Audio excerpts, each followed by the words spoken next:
wabarakatuh. Alhamdulillahirabbil alamin wa bihi nasta'inu ala umuri dunya wa din. Assalatu wassalamu ala asrofil mursalin wa ala alihi wa sahbihi ajmain, amma ba'du.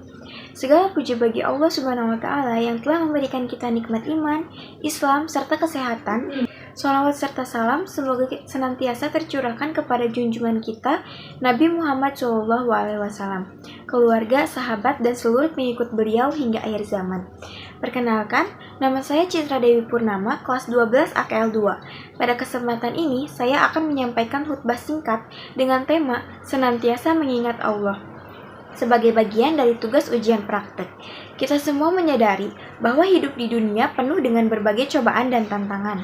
Di tengah kesibukan dan hiruk-pikuk duniawi, kita seringkali lupa mengingat Allah. Padahal, Allah lah yang telah menciptakan dan memberi kita segala nikmat. Sebagai manusia, kita memang sering lupa, tetapi Allah mengingatkan kita dalam Al-Quran surat Al-Baqarah ayat 152. Fazakurun azkurkum washkuru lil wala takfurun. Artinya, ingatlah kepadaku, maka aku akan mengingatmu. Bersyukurlah kepadaku, dan janganlah kamu mengingkari nikmatku.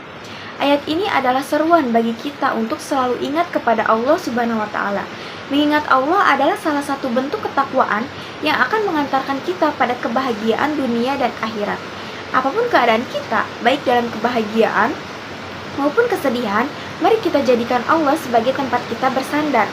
Mengingat Allah tidak hanya sekedar ucapan, namun ada hikmah besar di dalamnya. Di antaranya adalah yang pertama, yaitu ketenangan hati. Allah berfirman dalam surat Ar-Ra'd ayat 28, "Ala bizikrillahi tatma'innul qulub." Artinya, ingatlah, hanya dengan mengingat Allah, hati menjadi tenang.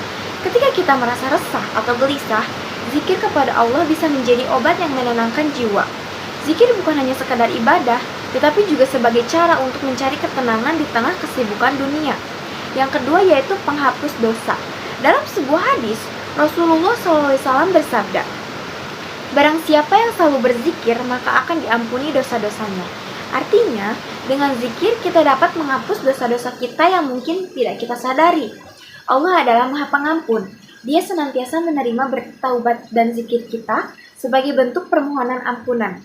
Yang ketiga yaitu dibukakan pintu rezeki dan kemudahan. Allah mencintai hambanya yang selalu mengingatnya. Dengan selalu ingat Allah, Allah akan membukakan pintu-pintu kemudahan dalam hidup kita. Allah berjanji akan mengingat dan memberi keberkahan bagi mereka yang senantiasa berzikir dan bersyukur. Lalu, bagaimana kita bisa terus mengingat Allah dalam kehidupan sehari-hari? Berikut adalah beberapa caranya. Yang pertama yaitu sholat tepat waktu. Sholat adalah pertemuan kita dengan Allah Subhanahu wa taala. Jika kita menjaga sholat tepat waktu, itu menunjukkan kesungguhan kita untuk selalu ingat kepadanya. Sholat juga mengajarkan kita untuk sabar dan disiplin. Yang kedua, zikir pagi dan petang. Luangkan waktu untuk berzikir di pagi dan petang. Ucapan seperti subhanallah, alhamdulillah, dan Allahu Akbar mengingatkan kita pada kebesaran dan rahmat Allah. Jangan pernah merasa terbebani, karena zikir justru membawa ketenangan. Yang ketiga, membaca Al-Quran dan merenungkannya. Membaca Al-Quran juga merupakan salah satu bentuk zikir yang paling utama. Melalui Al-Quran, Allah memberikan petunjuk dan panduan hidup. Setiap ayat yang kita baca adalah pengingat yang akan memperkuat iman kita. Yang keempat, bersyukur atas nikmat Allah. Sebagai manusia, seringkali kita hanya mengeluh ketika menghadapi kesulitan. Namun, jangan lupa untuk selalu bersyukur atas nikmat Allah, baik yang kecil maupun yang besar. Bersyukur adalah bentuk zikir yang paling sederhana, namun berdampak besar bagi jiwa kita. Demikianlah khutbah singkat ini. Mari kita berusaha menjadi hamba yang senantiasa mengingat Allah dalam setiap langkah kita. Ingatlah bahwa dunia hanyalah tempat singgah sementara, dan yang kekal adalah kehidupan di akhirat. Semoga dengan mengingat Allah, kita mendapatkan ketenangan, perlindungan, dan keberkahan dalam setiap langkah.